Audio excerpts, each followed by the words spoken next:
Pour ce nouveau numéro du Quad Neuf, nous prenons la direction d'Isola Village où les bénévoles sont en plein préparatif pour le repas de midi de la fête de la fleur de châtaigne.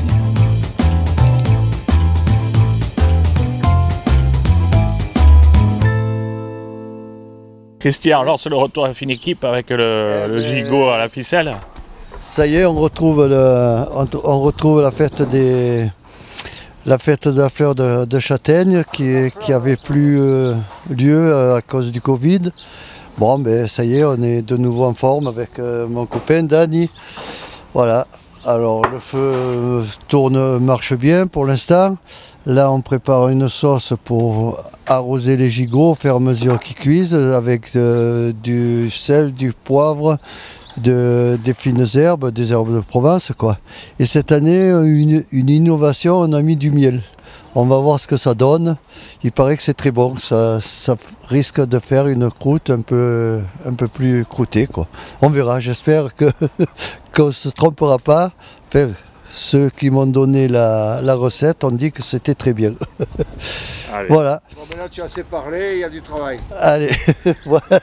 Le chef, il m'appelle là. Bon, alors je te laisse. Allez, à plus tard. C'est toi qui l'as fait. Après, il tourne dans un sens, après il tourne dans l'autre, après il s'arrête et je relance. Sans arrêt, sans arrêt. Voilà, pendant 3 heures. Et 3 jours il a fallu pour les cuire. Et une semaine pour les tuer. D'autres plats sont également en préparatif à la maison de la Châtaigne sous la direction d'Anne-Marie Quérin. Anne-Marie, alors qu'est-ce que vous faites ? Eh bien là, je suis en train de préparer l'émincé de fenouil, noix et châtaigne qui va accompagner le gigot à la ficelle. Vous avez droit à une nouveauté. Au niveau de l'entrée, vous avez une salade de chèvre chaud et fromage d'Isola avec une vinaigrette au miel d'Isola et une gelée de fleurs de châtaignier. C'est-à-dire que cette année, nous innovons et pour la fête de la fleur, nous avons fait une gelée à base de fleurs que vous allez déguster et qui va adoucir le côté un peu fort éventuellement du fromage et vous allez retrouver vraiment le goût, non pas de la châtaigne du tout, mais le goût de la fleur et du miel de châtaignier en souvent un petit peu plus fin, un petit peu moins amer. Voilà, donc test, vous êtes nos cobayes.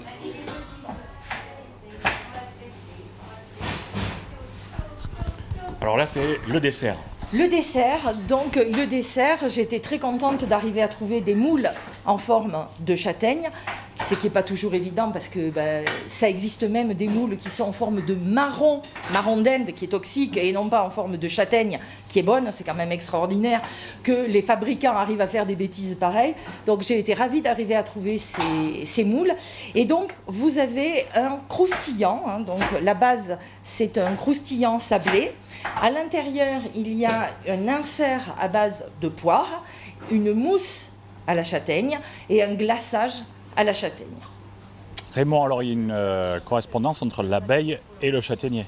Ah ben, si le vent a son importance, mais l'abeille est un vecteur capital pour avoir des fruits. Si on veut avoir des fruits, il faut que la fleur soit...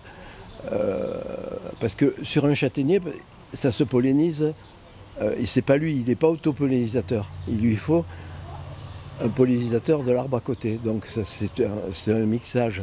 Et l'abeille est un vecteur de pollinisation exceptionnel. Elle va prendre le nectar pour faire le miel, et sur ses pattes, on voit là, il y a plein de pollen. Et en allant sur la fleur, une autre fleur, elle va polliniser et c'est ce qui permet de faire les futurs bogues.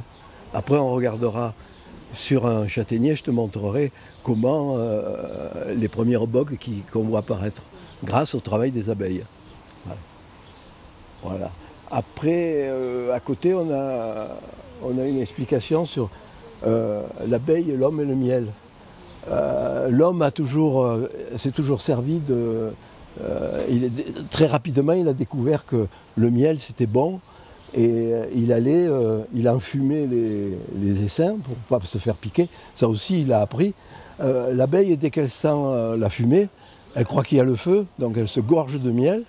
Et quand elle est gorgée de miel, elle ne pique plus. Donc c'est pour ça qu'on enfume les petit à petit. À la naissance de l'apiculture, ils ont commencé à faire, avec des arbres creux, à créer les premiers ruchers. Et après, la technique s'est améliorée petit à petit. Là, il y a toute l'explication pour comment la reine qui est nourrie essentiellement par le comment ça s'appelle, la gelée royale. Voilà. La récolte et après l'extraction pour arriver au pot de miel. Voilà un petit peu rapidement, hein, parce que moi je ne suis pas apiculteur, mais quand même j'insiste sur le travail, la pollinisation. C'est le travail essentiel des abeilles. Sans abeilles, je crois que en Chine ils ont déjà commencé, ils le font à la mer, mais combien il te faut d'hommes pour faire le travail d'une abeille qui, elles sont dans une ruche, il y a 30 000 abeilles. Hein. Elles ne sont pas toutes, ouvrières. Elles font plusieurs stages. Ouais, il faudrait que Léon arrive pour qu'il t'explique exactement, parce que moi je ne suis pas apiculteur.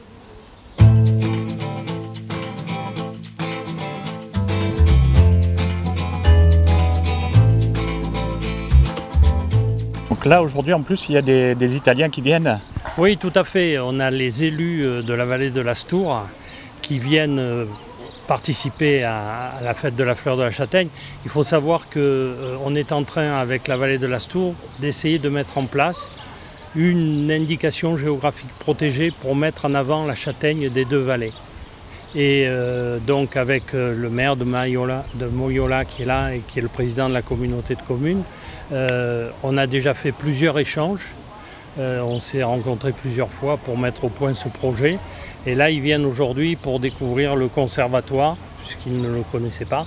Et puis l'atelier, il y en a quelques-uns qui ont eu l'occasion de le visiter, mais ils vont également le découvrir. Il faut savoir qu'avec les Italiens, ça fait des années et des années qu'il y a des échanges au niveau de la châtaigneraie. On utilise beaucoup de leurs plants, on a implanté des variétés, on va faire des analyses génétiques parce qu'on est persuadé que la châtaigne d'Isola, il y a exactement la même châtaigne de l'autre côté.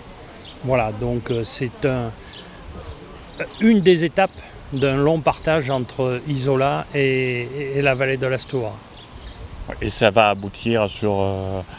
À terme, on espère, dans un premier temps, on va aboutir sur l'édition d'un petit livret destiné aux enfants, qui est le livret qu'on a déjà, nous, au niveau de l'association, qui est à l'école du Châtaignier.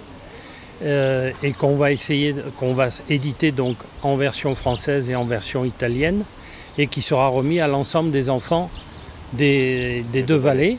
Et derrière ça, donc, le souhait de mettre en place une marque vraiment précise et commune aux deux vallées, à la vallée de la Tinée et à la vallée de l'Astour, et qui sera une indication géographique protégée.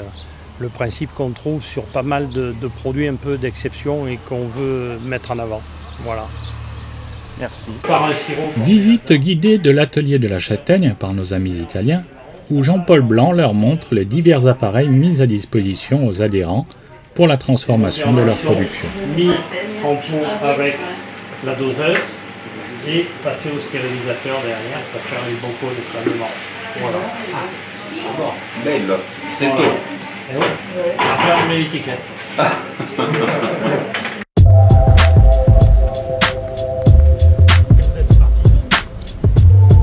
Nous prenons maintenant la direction du conservatoire de la châtaigne.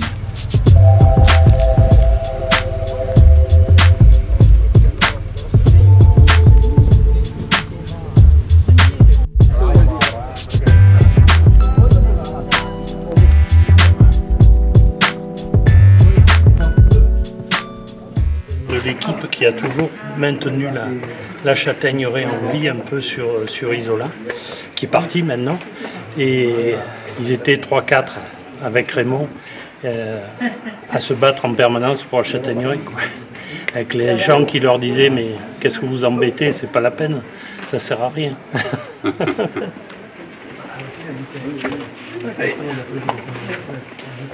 C'est ouvert, hein? Ouais. Chaland, va où tu veux. Il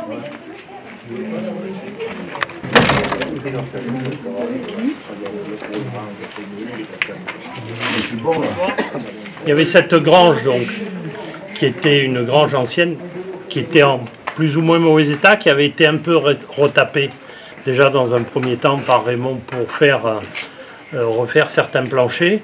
Et elle a été entièrement restaurée, c'est-à-dire que le toit qui était en tôle, avec des tôles qui étaient avant la guerre, avec des trous dans les tôles qui avaient été faits par des tirs italiens. D'accord. Non mais c'était jamais bon.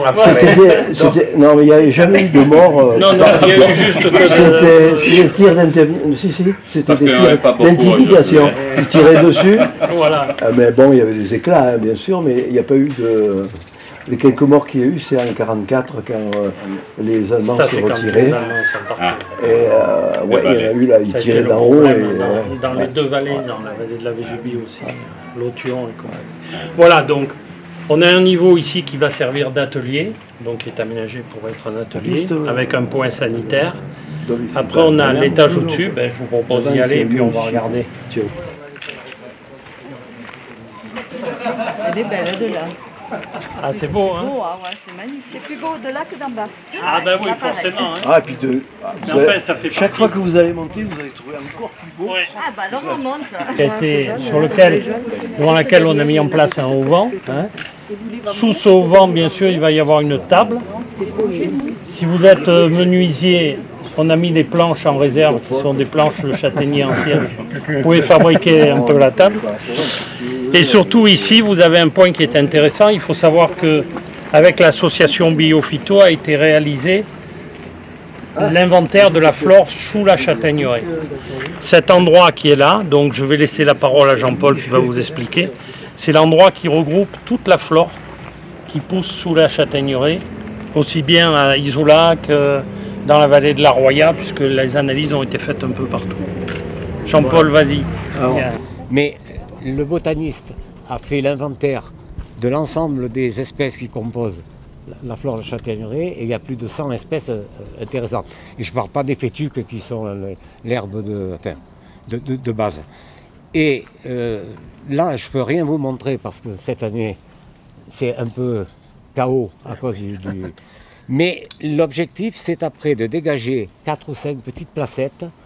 Là, par exemple, si vous voulez, on a l'astragale, on a également la campanule et la centaurine noire, voilà, j'ai cherché le mot, qui sont là-dedans et qui fleurissent en général de, disons, mi-juin à mi-juillet. Cette année, tout à 15 jours d'avance et ça a même commencé à sécher. Et si vous voulez, l'idée, après on va faire un mini parcours avec un point central pour que les gens puissent voir.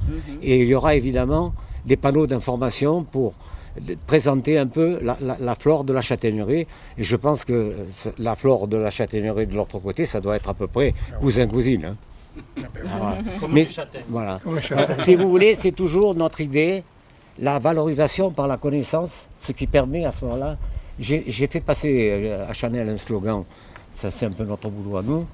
On ne protège bien que ce qu'on connaît bien. Et ils en ont fait leur slogan pour ce conservatoire jardin. Voilà. Le suivi du jardin.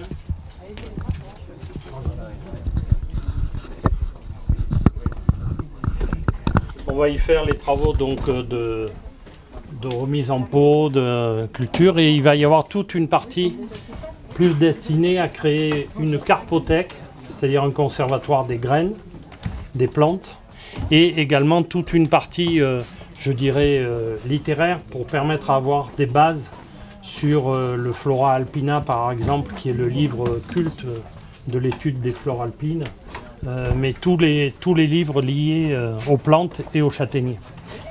Parce que dans le fonctionnement du conservatoire, à terme, on souhaite pouvoir recevoir des étudiants qui viennent passer, faire un stage ici sur...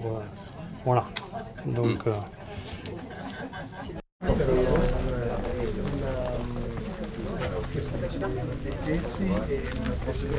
Là, on est sur la partie fenil de la grange.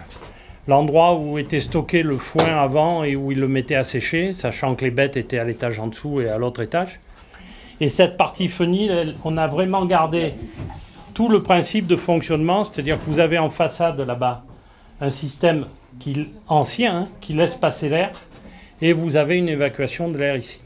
Et c'est un endroit de séchage vraiment idéal qui nous permet de mettre à sécher la fameuse plante. Alors vous tombez bien parce qu'on a fait un ramassage il y a 2 jours de ça sur Isola 2000. Voilà la plante qui aujourd'hui est séchée et qui ensuite, une fois séchée, est envoyée à Chanel pour produire leurs produits cosmétiques en faisant des extraits. Alors la plante, La solidage, une fleur au jaune éclatant quand elle n'est pas sèche. Comme beaucoup de plantes d'altitude, elle produit des métabolismes très forts pour se défendre des conditions extrêmes. Elle a été sélectionnée parmi des centaines de plantes sur lesquelles s'est penché Chanel, car elle possède des propriétés anti-âge qui font épaissir l'épiderme. Elle est utilisée par Chanel dans sa ligne de crème Sublimage. Vous avez des bacs où vont être présentées donc les variétés florales et une planche où vont être plantés les châtaigniers. Il va y avoir ici sur l'ensemble du terrain 45 châtaigniers, chaque châtaignier de variétés différentes. On aura bien évidemment des variétés dites italiennes, les variétés que vous avez chez vous, les variétés qui sont dans la vallée de la Tinée, dans la région PACA, et également des variétés qui peuvent venir du sud-ouest, des Cévennes, voilà. Donc le but c'est de pouvoir conserver chaque variété pour si jamais il y a un problème sur une variété quelque part, les gens puissent venir récupérer des greffons de l'arbre pour pouvoir relancer la variété. On a par exemple, on a été en contact avec Colobrières, qui est très connu pour les marrons, etc., qui était un pays castanéicole. Ils nous disent, nous, d'ici 10 ans, on ne va plus avoir de châtaigniers à cause du réchauffement climatique. Donc on va conserver les châtaigniers de Colobrières ici en partie. Il y a un arbre de chaque variété qui est planté ici et on a un terrain qui est, avant d'arriver sur Isola, sur lequel on va planter 2 arbres de chaque variété qui seront ici, de façon à avoir 3 arbres en tout de chaque variété. Allez, qui est-ce qui prend dans la main? Tous les deux, non?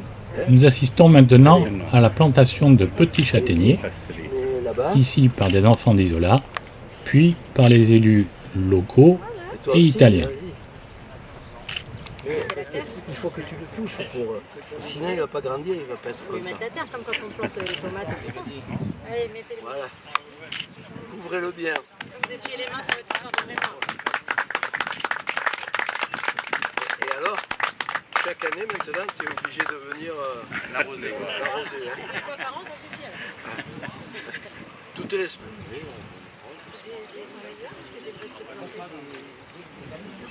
Tu vas voir.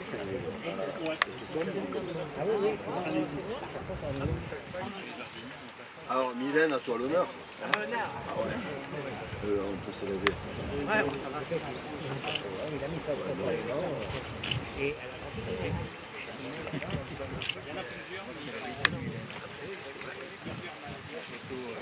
De la photo, ouais. Tu as un nom particulier à lui donner ou... J'ai un nom particulier à lui donner? Ouais. Zézé. Zézé, ok. On va le baptiser Zézé. Parce que mon papy aurait été hyper content de voir ce projet. Donc, ouais. Ben écoute, il doit te voir là-haut.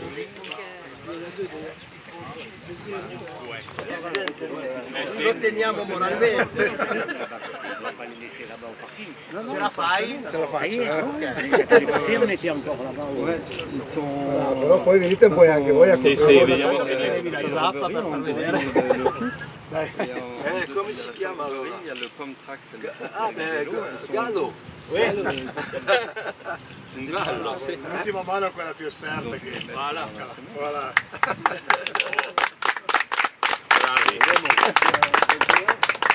Mobilia, tu es une dame, c'est toi qui donnes la vie, donc à toi de... Je pousse la terre. Non, fais-le travailler un peu, lui. Alors. Voilà. Ils sont pratici. Il ne faut pas l'écraser. Hein. Pardon. Comment il s'appelle? Comment on l'appelle? Nobiliaire, on l'appelle? J'ai trouvé un nouveau nom. Ça va être la plateforme au palabre. Il paraît que ça se fait bien, non? C'est pas mal. Voilà. Ça vous va bien aux deux Jean-Paul. Au début, on devait mettre une table, etc. Et puis, il se trouve que dans un périple que j'ai fait, j'ai découvert que l'université de Navarre avait trouvé des bancs absolument fantastiques, une idée de banc fantastique. Ce sont des grosses poutres de 40 cm de haut, et donc on va en installer plusieurs ici pour pouvoir faire asseoir à peu près une trentaine de personnes pour recevoir une classe, etc.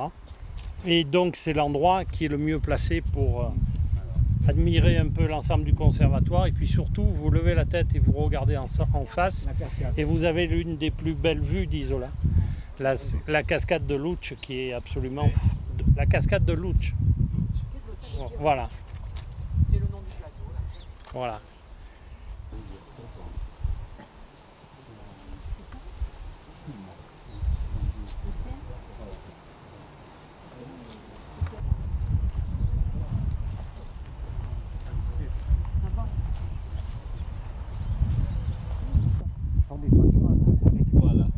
D'ailleurs, la barbe des toits.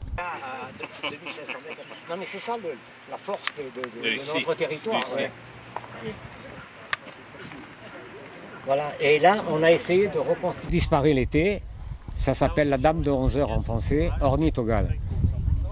Là c'est de l'ail sauvage. Alors évidemment, là aussi avec l'été ça disparaît, mais au printemps après ça pousse. Alors voilà, là c'est une deuxième salade sauvage, le Diplotaxis, qui est très très bon quand c'est tendre et jeune. Sembra la rucola. Travaux de la FAN notamment, on a édité un livre de recettes autour de la châtaigne qu'on a mis au point, ben, vous l'avez vu, qu'on a mis au point avec un chef qui est Jean Montagard, qui est un chef végétarien de formation. Et avec lui, on a créé ce qu'on a appelé le mescle de la Tinée, qui est composé de ces salades sauvages. Voilà. Et celle-là surtout. Voilà, entre autres. Mais ça, c'est voilà. Ça c'est la pimprenelle. Oui. Voilà. Ça, salade sauvage. Là, c'est la laitue sauvage, Lactuca perennis. Lactuca perennis. Retour sur le parking de l'école où la fête de la fleur de châtaigne atteint son apogée avec le repas.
Bon, pardonnez-moi, excusez-moi pour mon absence, mais je célébrais un mariage, donc je ne pouvais pas être aux deux endroits, mais j'étais dignement représentée par Élise et Sandrine, qui étaient là, merci, mes conseillères municipales d'être venues.